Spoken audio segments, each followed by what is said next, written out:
بسم الله الرحمن الرحيم. الاخوان والاخوات، كنرحب بكم مجددا في تعاونية اهل الوررة.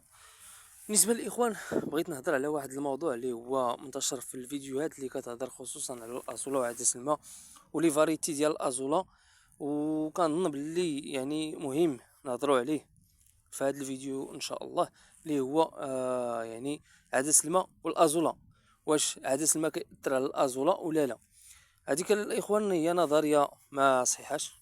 كما كتشوفوا راه هو عدس الماء والازوله، راه تبارك الله كما كتشوفوا الازوله راه هي خضراء يعني مزيانه، في نفس الوقت عدس الماء راه خضر حتى هو.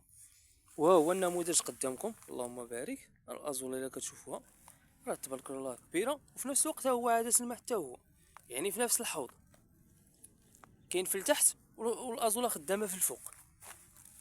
يتمنى تكون الصوره واضحه. هو هي الازوله، اللهم بارك، خضراء وزوينه يعني باينه راه غادي تعطي. اللهم بارك. الاخوان والاخوات، كتشوفوا راه يعني مخدمين اون باغانيل. راه الاخوان والاخوات الازوله متى ما كتخدمش ملي ما كتلقاش المواد العضويه والعناصر المغذيه اللي محتاجاها.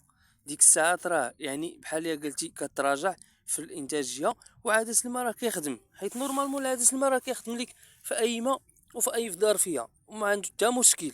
كما كتشوفوا ها هو ما عنده حتى مشكل. ولا قويتي العناصر المغذيه راه كتشوف الحجم ديالو كيكون كبير بحال هكا، بحال هكا كما كتشوفوا دابا. وهي يعني النتيجه بلا ما يضحكوا عليكم يعني في الفيديوهات يقولوا هادشي ما خدامش. خص بنادم يعطي يعني راس الخيط، يعطي الحوايج اللي صحاح.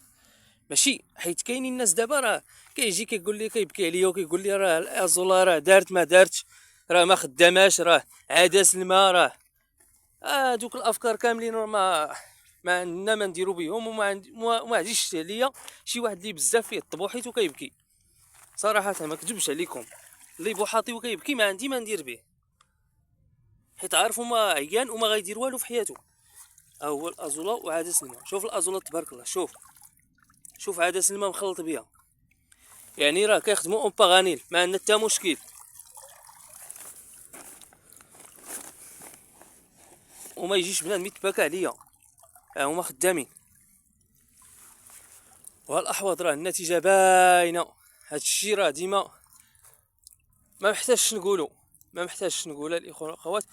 نجيو نشوفوا عاوتاني هذا الحوض ونشوفوا الازوله ونشوفوا عدس الماء واش فيها عدس الماء ولا لا. الازوله اللهم بارك الحجم ديالها، ومازال راه خدينا في الحوض. ها عدس الماء راه كيبان في التحت. راه اللي دار البحث وعمق في البحث راه غادي يشوف بلي انه راه عدس الماء والازوله راه كيخدموا اون باغانيل بحال الاكسيدير ديالها. راه واخا تحيدو راه مع مده كيرجع معاها، غير اللي ما كيعطيش التغذيه المناسبه كيلقى مشكل. اللي عطى التغذيه المناسبه راه الازوله عنده كتخدم.